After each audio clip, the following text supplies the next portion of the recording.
Regardez très bien ce qui est arrivé à la plupart des dictateurs africains, notamment en Afrique francophone. Il y en a très peu qui ont eu le loisir de mourir à Paris. Hein.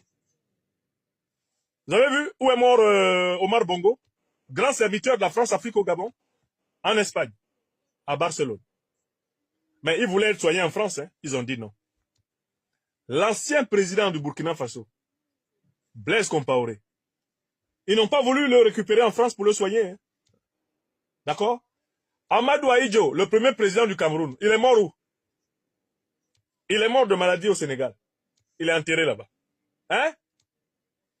Le dictateur du Zaïre, Mobutu Sese Seko Kukumbendu Wazabanga, le coq qui va de victoire en victoire, où est-ce qu'il est mort?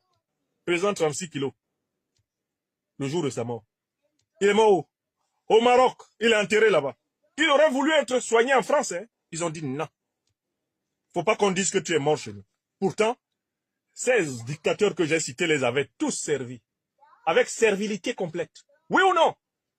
Donc quand ils disent qu'ils vont dans les pays étrangers parce que là-bas, on les accueille. Non, on les accueille en attendant.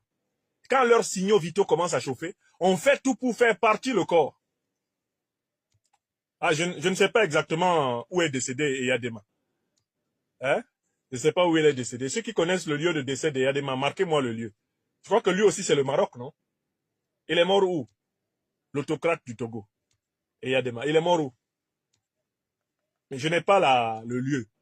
Marquez-moi pour Eyadema, je suis en train de lire. Bongo c'est en Espagne, ça je le sais. Mobutu c'est au Maroc. Ahidjo au Sénégal. Bon, Eyadema on dit il est mort dans l'avion. Ça tombe bien. C'est ceux qui ne voulaient pas l'accueillir étaient très heureux que ça finisse dans l'avion. On a dit à l'avion, demi-tour, faut pas dire qu'il est mort chez nous. Donc, on va remarquer ceci. Quand ils veulent, alors on me dit en Tunisie, en Israël. Bref, en fait, on les laisse jamais mourir dans le pays qu'ils ont le plus servi, dans la puissance coloniale, néocoloniale qu'ils ont le plus servi.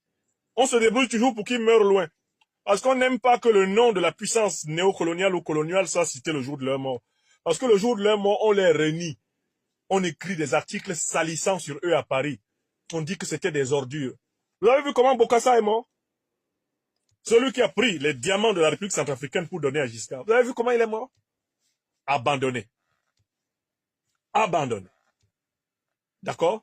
Donc le troisième argument selon lequel ils viennent se soigner en Europe parce qu'ils bénéficient de la bienveillance des puissances, c'est faux.